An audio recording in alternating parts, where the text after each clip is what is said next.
What's going on, everybody? Thanks for being with us again. I'm Ari Temkin, live here in Oxnard, California, Dallas Cowboys training camp. This is Showtime with Ari Temkin. I'm your host, Ari Temkin from 105.3 The Fan, hosting the pre- and post-game show for the Dallas Cowboys.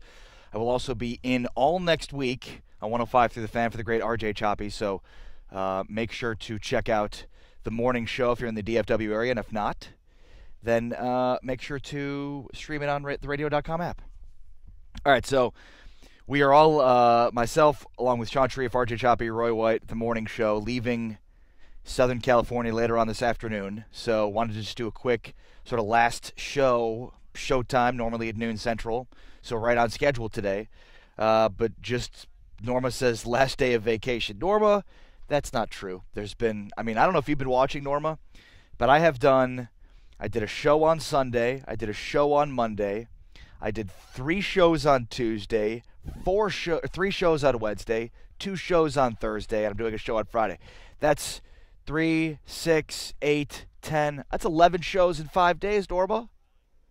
That's a lot of work. Stacey Hollingsworth gives me the heart eyes. Heart eyes back at you, Stacey. Jay Navarro says, what's up? I'm Ari Temkin, broadcasting live on the Phantom page at facebook.com/watchphantom. Also broadcasting live on the Dallas Cowboys America's Team page, the Dallas Cowboys Report, Law Nation, and the Silver and Blue Nation. And thank you to all the great work and all of our partners at Phantom. So wherever you're watching, thank you for doing and being a part of the broadcast. Ask away. Ask your questions. Eric Cushaney in the house, Chris Bennett, G. Garcia, usual suspects, Laz Flores watching. What's going on, Laz? How are you? Also want to thank you to Josh Briscoe from 810 in Kansas City, does the flyover prior to my show with that brilliant introduction. It was unwavering in his commitment to knowing that my show would start after his, but I understand his reluctance. I haven't communicated with him, hey, I will be doing the show as per normal today. I didn't yesterday because there was an issue with things going on that I couldn't basically film behind me, so I digress. But, all right, fire away with your questions. What do you want to know? I've seen now, I saw the Sunday evening practice. They were off Monday. Then I saw 2 practices Tuesday, 2 practices Wednesday, 2 practices Thursday. So I've seen basically, 4 of those evening practices, 3 walkthroughs. So what do you want to know about the 2018 Dallas Cowboys? We could start off with the new coaching staff and my thoughts on that. Silver and Blue Nation, Nick Jones is joining. Are we closer to acquiring Earl Thomas? It's from Nick Jones in the Silver and Blue Nation page.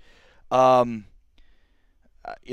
I would think yes, because every day that inches closer seems to be the day that's, closer and closer to the Seahawks finally deciding to trade him and get some value for him.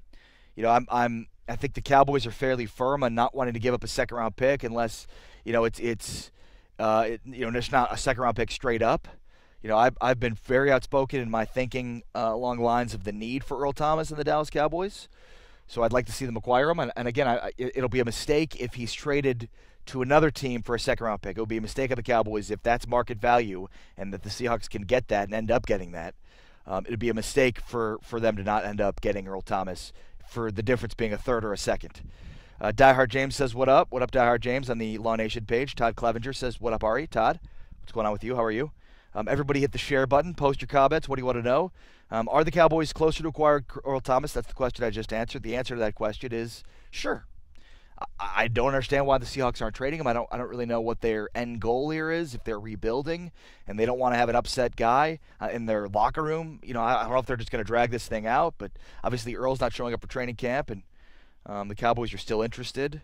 I actually did an interview with Xavier Woods yesterday, the starting free safety. Look, he's got a lot of confidence. He's inspired by Chris Richard, the new passing game coordinator, defensive coordinator kind of thing. If you want to hear my interview with Xavier Woods, by the way, go check out my podcast. I tweeted a link at Ari Sports so you could see it on Facebook. I've posted about it.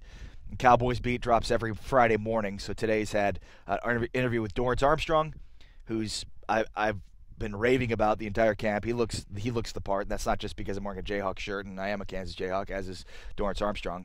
So my interview with Dorrance Armstrong and with Xavier Woods on the Cowboys Beat podcast, so go check it out.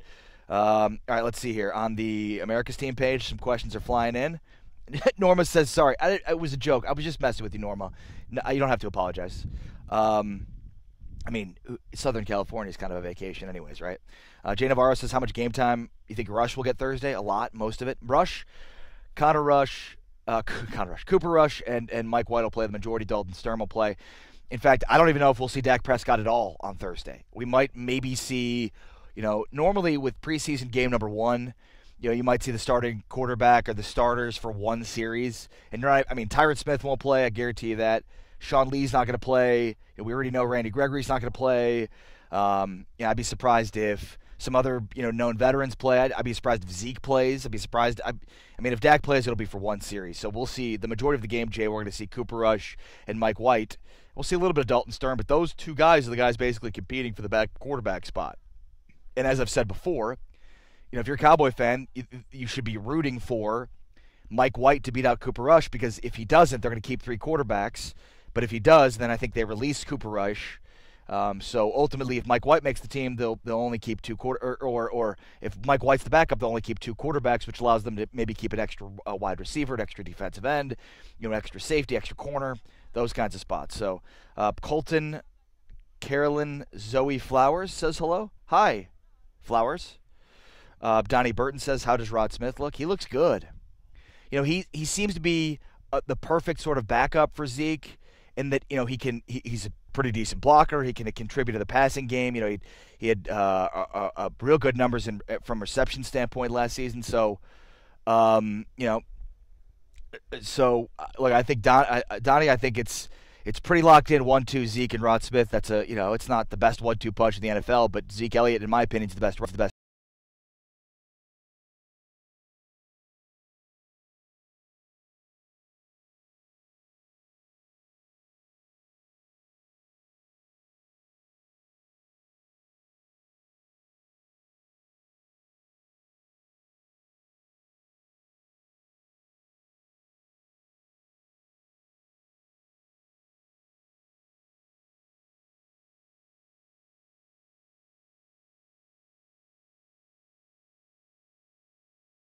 That might happen.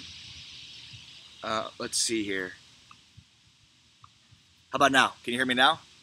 Yeah, so I have this microphone headset, and I think what's happened is it's overheated. So I'm plugged into the Ethernet right now, and so I had to be in the spot that's in the sun, which was not something I wanted to do, but didn't really have a choice with. So I'm hoping all of my equipment doesn't overheat in my haste. This is the kind of stuff I do. JK, I'm just kidding, by the way. I wasn't being serious. So, all right, let's see. Is that gonna work? I've gotten it out of the heat now. Getting double vision.